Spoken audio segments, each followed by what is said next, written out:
ನಮಸ್ಕಾರ ವೀಕ್ಷಕರೇ, ವಾರ್ತಾ ಭಾರತಿ ಟಾಪ್ 20 ನ್ಯೂಸ್ಗೆ ಸ್ವಾಗತ. ಇವತ್ತಿನ ಟಾಪ್ 20 ನ್ಯೂಸ್ನಲ್ಲಿ ಏನೇನಿದೆ ಬನ್ನಿ ನೋಡೋಣ. ಸರ್ಕಾರಕ್ಕೆ ನಿಮ್ಮ ಜೀವದ ಬಗ್ಗೆ ಯಾವುದೇ ಕಾಳಜಿ ಇಲ್ಲ. ಉಪವಾಸ ಸತ್ಯಾಗ್ರಹ ಕೊನೆಗೊಳಿಸೋಕೆ ಸೋನಂ ವಾಂಗ್ಚುಕ್ಗೆ ಮೋವಾ ಮೊಯಿತ್ರ ಮನವಿ. ಸಾಮಾನ್ಯ ಜನರ ಸಂಕಷ್ಟದ ಕುರಿತು ಪ್ರಧಾನಿ ಮೋದಿ ಯಾವಾಗ ಮಾತಾಡ್ತಾರೆ? ಹಣದುಬ್ಬರದ ಕುರಿತು ಕೇಂದ್ರ ಸರ್ಕಾರವನ್ನು ತರಾಟೆಗೆ ತೆಗೆದುಕೊಂಡ ಕಾಂಗ್ರೆಸ್. ಬಿಜೆಪಿ ಸಂಘ ಪರಿವಾರದ ಸ್ವಾರ್ಥಕ್ಕೆ ಬಡವರ ಮಕ್ಕಳ ಬದುಕು ಬಲಿಯಾಗಿದೆ. ಬಿಜೆಪಿ ಆರ್ಎಸ್ಎಸ್ ನೀಡಿದ ಧರ್ಮ ರಕ್ಷಣೆ ನಶೆಯನ್ನ ತಲೆಗೇರಿಸಿಕೊಂಡವರು ಈಗ ಪಶ್ಚಾತ್ತಾಪ ಪಡುತ್ತಿದ್ದಾರೆ. ಗೃಹ ಸಚಿವ ಪ್ರಿಯಾಂಕ್ ಖರ್ಗೆ ಹೇಳಿಕೆ. ದೇವಘರ್ ಮೇವು ಹಗರಣ ಪ್ರಕರಣದಲ್ಲಿ ರಾಷ್ಟ್ರೀಯ ಜನತಾ ದಳದ ನಾಯಕ ಲಾಲು ಪ್ರಸಾದ್ ಯಾದವ್ ಅವರ ಶಿಕ್ಷೆಯನ್ನು ರದ್ದುಗೊಳಿಸಿದ್ದ ಜಾರ್ಖಂಡ್ ಹೈಕೋರ್ಟ್ ಆದೇಶವನ್ನು ಎತ್ತಿ ಹಿಡಿದ ಸುಪ್ರೀಂ ಕೋರ್ಟ್. ದಿಲ್ಲಿಯ ಜಂತರ್ ಮಂತರ್ನಲ್ಲಿ ಪ್ರಸ್ತುತ ಅನಿರ್ದಿಷ್ಟಾವಧಿ ಉಪವಾಸ ಸತ್ಯಾಗ್ರಹ ನಡೆಸುತ್ತಿರುವ ಶಿಕ್ಷಣ ತಜ್ಞ ಮತ್ತು ಹವಾಮಾನ ಕಾರ್ಯಕರ್ತ ಸೋನಂ ವಾಂಗ್ಚುಕ್ ಅವರಿಗೆ ಬೆಂಬಲ ಸೂಚಿಸಿದ 3 ಇಡಿಯಟ್ಸ್ ನಟ ಓಮಿ ವೈದ್ಯ. ಮುಖ್ಯಮಂತ್ರಿ ಡಿಕೆ ಶಿವಕುಮಾರ್ ಅವರ ಪ್ರಧಾನ ಸಲಹೆಗಾರರನ್ನಾಗಿ ಕೆಪಿಸಿಸಿ ಕಾರ್ಯಾಧ್ಯಕ್ಷ ಜಿಸಿ ಚಂದ್ರಶೇಖರ್ ಅವರನ್ನ ನೇಮಕ ಮಾಡಿ ಆದೇಶ ಹೊರಡಿಸಿದ ರಾಜ್ಯ ಸರ್ಕಾರ. ಬೆಂಗಳೂರಿನಲ್ಲಿ ಭಾರತದ ಮೊದಲ ಸರ್ಕಾರಿ ಪ್ರಾಯೋಜಿತ ಕೃತಕ ಬುದ್ಧಿಮತ್ತೆ ಅಂದರೆ ಎಐ ವಿಶ್ವವಿದ್ಯಾನಿಲಯ ಆರಂಭ ಮಾಡುವುದಾಗಿ ಘೋಷಣೆ ಮಾಡಿದ ಸಿಎಂ ಡಿಕೆ ಶಿವಕುಮಾರ್. ಮಧ್ಯಪ್ರಾಚ್ಯದಲ್ಲಿ ಮತ್ತೆ ಸಂಘರ್ಷ ತೀವ್ರಗೊಂಡಿದ್ದು ಇರಾನ್ ಮೇಲೆ ದಾಳಿಯನ್ನು ಮುಂದುವರೆಸಿದ ಅಮೆರಿಕ. ಕ್ವೇಶ್ಮ್ ದ್ವೀಪ್, ಬುಷೇಹರ್ ಮತ್ತು ಬಂದರ್ ಅಬ್ಬಾಸ್ನಲ್ಲಿ ಸ್ಫೋಟಗಳು ಸಂಭವಿಸಿರುವ ಬಗ್ಗೆ ಇರಾನ್ ಮಾಧ್ಯಮಗಳಿಂದ ವರದಿ. ಬಿಹಾರದ ಬಂಕೀಪುರ ವಿಧಾನಸಭಾ ಕ್ಷೇತ್ರದ ಉಪಚುನಾವಣೆಯಲ್ಲಿ ಸ್ಪರ್ಧೆ ಮಾಡುತ್ತಿರುವ ಜನಸುರಾಜ್ ಪಕ್ಷದ ಸ್ಥಾಪಕ ಪ್ರಶಾಂತ್ ಕಿಶೋರ್ ಅವರ ಆಸ್ತಿ ಮೌಲ್ಯ 96 ಕೋಟಿ ರೂಪಾಯಿ ಅಂತ ಚುನಾವಣಾ ಅಫಿಡವಿಟ್ನಲ್ಲಿ ಉಲ್ಲೇಖ.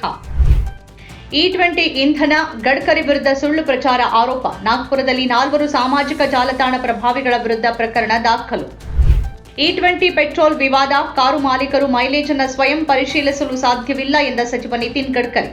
ಚರ್ಚೆಗೆ ಕಾರಣವಾದ ಕೇಂದ್ರ ಸಚಿವರ ಹೇಳಿಕೆ. ಎನ್ಸಿಪಿ ರಾಷ್ಟ್ರೀಯ ಅಧ್ಯಕ್ಷರಾಗಿ ಸುನೇತ್ರಾ ಪವಾರ್ ಅವರ ಆಯ್ಕೆಯನ್ನು ಪ್ರಶ್ನಿಸಿ ನೋಟಿಸ್ ಕಳಿಸಿದ ಎನ್ಸಿಪಿ ರಾಷ್ಟ್ರೀಯ ಕಾರ್ಯದರ್ಶಿ ಸಚ್ಚಿದಾನಂದ ಸಿಂಗ್. ಪಕ್ಷದೊಳಗಿನ ಆಂತರಿಕ ಬಿಕ್ಕಟ್ಟು ಬಹಿರಂಗ.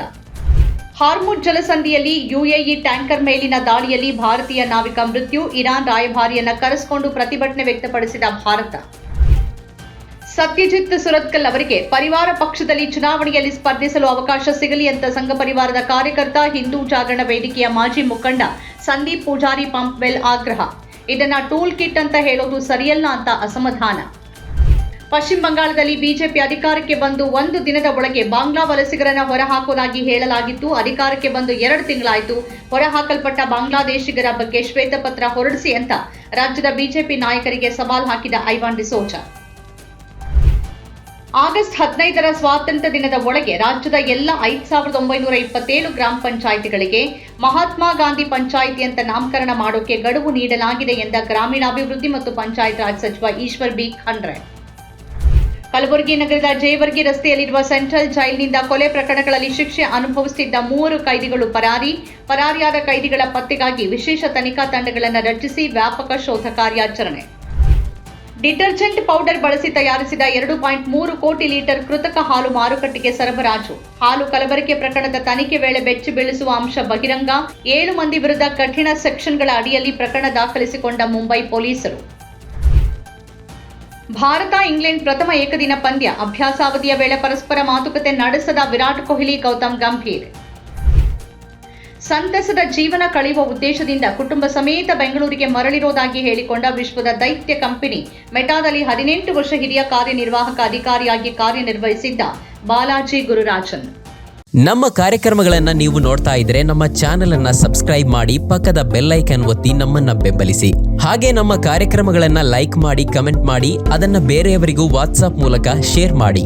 ನೀವು ಹೀಗೆ ಮಾಡಿದಾಗ ನಮ್ಮ ಚಾನೆಲ್ ಇನ್ನಷ್ಟು ಮತ್ತಷ್ಟು ಜನರಿಗೆ ತಲುಪಲು ನೀವು ನಮ್ಮೊಂದಿಗೆ ಸಹಕರಿಸಿದ ಹಾಗಾಗುತ್ತೆ. ಇದು ನೀವು ಯಾವುದೇ ಖರ್ಚಿಲ್ಲದೆ ಕೆಲವೇ ಸೆಕೆಂಡುಗಳಲ್ಲಿ ನೀಡಬಹುದಾದ ಸಹಕಾರ. ಧನ್ಯವಾದಗಳು.